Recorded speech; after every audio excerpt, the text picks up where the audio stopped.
Hello, future travelers. Welcome back to Legalopolis. Today, we are diving into a topic that's essential for anyone navigating the world of work visas, that is, H1B portability.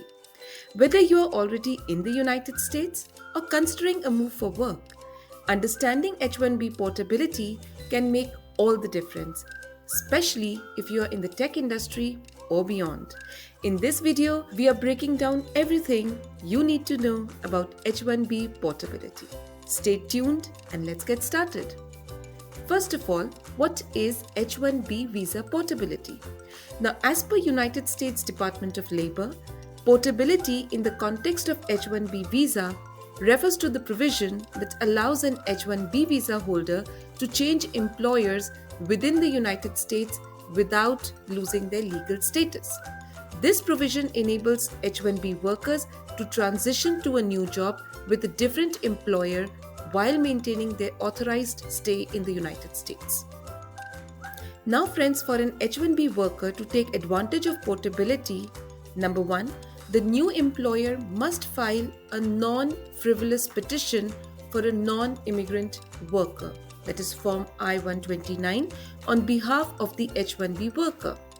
Now, friends, what is non-frivolous petition?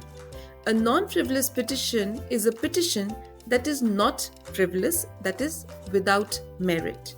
Now, such a petition would be, number one, where the new employer can show a genuine intent and good faith to employ the H1B worker for the position specified in the petition. Number two, the petition must have a bona fide and legitimate job offer from the new employer, which includes details such as job duties, salary, and other terms and conditions of employment.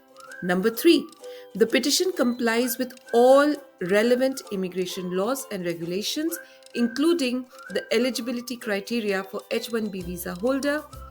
And number four, the petition should be accompanied by appropriate supporting documentation to substantiate the employer's need for the H1B worker and the validity of the job opportunity. Therefore, friends, to conclude, a non-frivolous petition demonstrates that the new employer has a genuine need for hiring the H-1B worker and is committed to complying with immigration laws and regulations. Now, this requirement helps ensure the integrity of the H-1B visa program and prevents misuse or abuse of the visa category. Now, the second criteria is that the petition must be filed before the expiration date of the H-1B worker's authorized period of stay in the United States. Number three, the new employer must submit an unexpired approved labor condition application, that is LCA, covering the same job that the individual is being hired to perform. This ensures that the new employment complies with prevailing wage and working condition requirements. And after this, USCIS evaluates the petition to determine whether it meets the requirements, and if the petition does, an approval is granted. Now, friends, what are the advantages of portability? Portability lets H1B workers change jobs without risking their legal status. Now, H1B portability lets workers switch to a new job without losing their work authorization in the United States. That is, their legal status is intact. This enables them to change from one employer to another without any interruptions. Number two, it provides flexibility for workers and employers. So what H1B portability does is, it gives the opportunity for both employees and employers to have more flexibility, because workers can explore different opportunities, new jobs, while employers can hire skilled workers sooner and more easily. That would lead to smoother transitions and better matches between job seekers and job providers, that is, the corporates or the companies. Number three, opportunity exploration. Now, workers, that is, employees who hold H-1B visa, can pursue new career paths and seize promising opportunities without the fear of losing their immigration status. Unlike L1 visa, where you cannot change your job type. Now, this opens doors for professional growth and advancement in the United States and also helps grow the US economy. Now friends, let's look at who is eligible for H1B visa portability. Now those applicants who have number 1, a valid H1B visa or have been granted H1B non-immigrant status. Number 2, those who have entered the United States lawfully as a non-immigrant. Number 3, these H1B non-immigrants are currently employed under a valid labor condition application with one employer. Number 4, they have not participated in unauthorized employment since entering the country. And number 5, they must possess a legitimate I-129 petition for the new H-1B employment, which is filed with USCIS before the expiration of the authorized period of stay on H-1B visa. And therefore, friends, H-1B workers who meet these criteria are eligible to work for a new employer as soon as the new H-1B petition, that is I-129, is filed with USCIS rather than waiting for its approval. Now, this provision facilitates smoother transition between jobs for H-1B workers and promotes flexibility in the US labor market. Now friends, let's look at H-1B visa portability between CAP exempt and CAP subject statuses. Now friends, we know that H-1B visas fall into two primary categories, CAP subject visas and CAP exempt visas. Now CAP subject visas involve the lottery process, whereas CAP exempt visas do not. So how does visa portability work in these scenarios? Let's find out. First of all, there can be 4 scenarios. Movement from CAP subject employment to another CAP subject employment. Number 2, movement from CAP exempt to CAP subject employment. Number 3, movement from CAP exempt to another CAP exempt employment. And number 4, movement from CAP subject to a CAP exempt employment. Now friends, let's discuss job portability from one CAP subject employment to another.